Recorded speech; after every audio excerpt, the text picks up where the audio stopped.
Hi అండి. Welcome back to Kashi Annapurna శాకాహార వంటలు.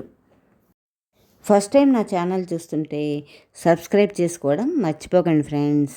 ముందు ముందు మన ఛానల్లో వెరైటీ రెసిపీలు, హెల్తీ రెసిపీస్ షేర్ చేస్తాను. మొన్న మధ్య మా ఫ్రెండ్ వాళ్ళ ఇంటికి వెళ్తే చెట్టు నుంచి ఫ్రెష్గా పచ్చి బొప్పాయి కోసిచ్చింది.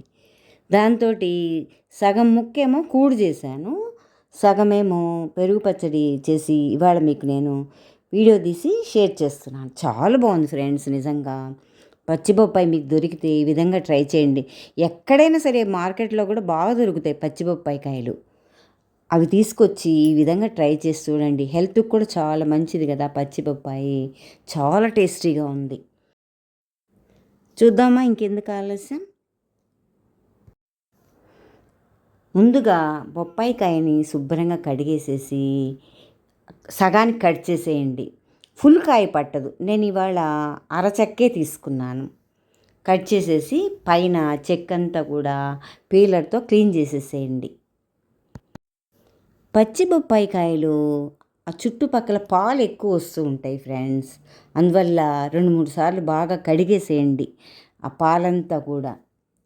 తర్వాత లోపల ఉన్నటువంటి గింజలన్నీ తీసేసేసి సన్నగా ఈ విధంగా సొరకాయ ముక్కలు మనం కూర చేసేటప్పుడు తరుగుతాం కదా, అలా సన్నగా చాకుతో కట్ చేసేసి ఒక బౌల్లో పక్కన పెట్టుకోవాలి.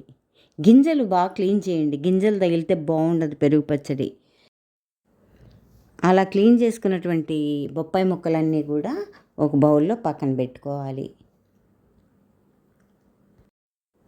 తర్వాత స్టవ్ వెలిగించి కడాయి పెట్టి కాస్త ఆయిల్ వేసి, ఆయిల్ వేడెక్కగానే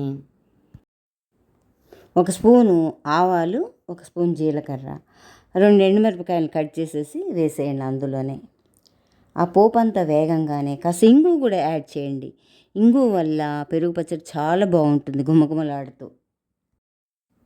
తర్వాత కాస్త కరివేపాకు వేసేసి బొప్పాయి ముక్కలను అందులో వేసేసి బాగా కలిపేసేయండి.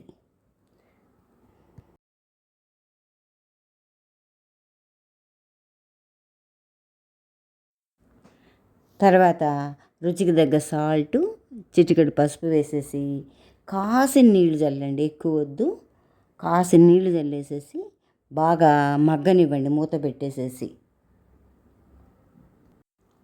ఫాస్ట్గానే మెత్తబడతాయి బొప్పాయి ముక్కలు, ఎక్కువ టైం పట్టదు.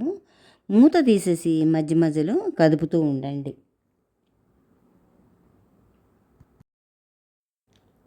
ముక్కలు మెత్తబడ్డాయి చూసారా? ఇలా ముక్కలన్నీ మెత్తబడంగానే స్టవ్ ఆఫ్ చేసేసి చల్లార్చుకోవాలి బొప్పాయి ముక్కల్ని. ఎప్పుడు కూడా వేడి మీద పెరుగులో వేసేస్తే విరిగిపోతుంది పెరుగు, అందుకని స్టవ్ ఆఫ్ చేసి పక్కన పెట్టుకోండి. తర్వాత ఒక బౌల్లో కమ్మటి పెరుగుని 1 కప్పు తీసుకోండి. ఎప్పుడైనా సరే పెరుగు పచ్చళ్ళకి కమ్మటి పెరుగు అయితేనే చాలా రుచి వస్తుంది. పుల్లటి పెరుగు అసలు వాడకండి. బౌల్లో 1 కప్పు పెరుగు వేసేసి కవ్వంతో చక్కగా చిలికేసేయండి ఈ విధంగా. తర్వాత చల్లార్చి పెట్టుకున్నటువంటి బొప్పాయి ముక్కల్ని అందులో వేసేసి బాగా కలిపేసేయాలి. తర్వాత కొంచెం సాల్ట్ వేయండి. ఇందాక ముక్కల్లో మనం వేసి మగ్గించినప్పటికీ చాలదేమోనని కొంచెం యాడ్ చేశా. ఉప్పు అనేది మీ టేస్ట్ మీద ఆధారపడి ఉంటుంది. తర్వాత అల్లం పేస్ట్ వేసేసి 2 పచ్చిమిర్చిని సన్నగా కట్ చేసేసి చిన్న చిన్న ముక్కలుగా అందులో వేసేసేయాలి. పచ్చి కొబ్బరిని 1 పెద్ద స్పూను తురిమేసేసి అందులో కలిపేయండి. పచ్చి కొబ్బరి హెల్త్కి మంచిదే కాకుండా రుచి కూడా చాలా బాగుంటుంది పెరుగు పచ్చళ్ళల్లో. తర్వాత కాస్త కొత్తిమీర వేసేసి కలిపేసేసి చివరగా పోపేసేయండి. ఆ పోపులో ఏం చేస్తారంటే ఆవాలు, 1 ఎండుమిరపకాయ, కాస్త కరివేపాకు వేసేసి అంతే సింపుల్గా పోపేసేసి ఆ పోపు అంతా కూడా పెరుగు పచ్చడి మీద చల్లేసేయండి. అంతే, ఎంతో రుచికరమైన ఆరోగ్యకరమైన బొప్పాయి పెరుగు పచ్చడి రెడీ. అలా రెడీ అయినటువంటి పెరుగు పచ్చడిని ఒక బౌల్లో సర్వ్ చేసుకోండి.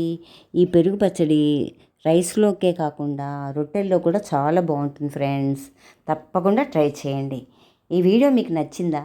నచ్చినట్లయితే Please like, share and subscribe my channel.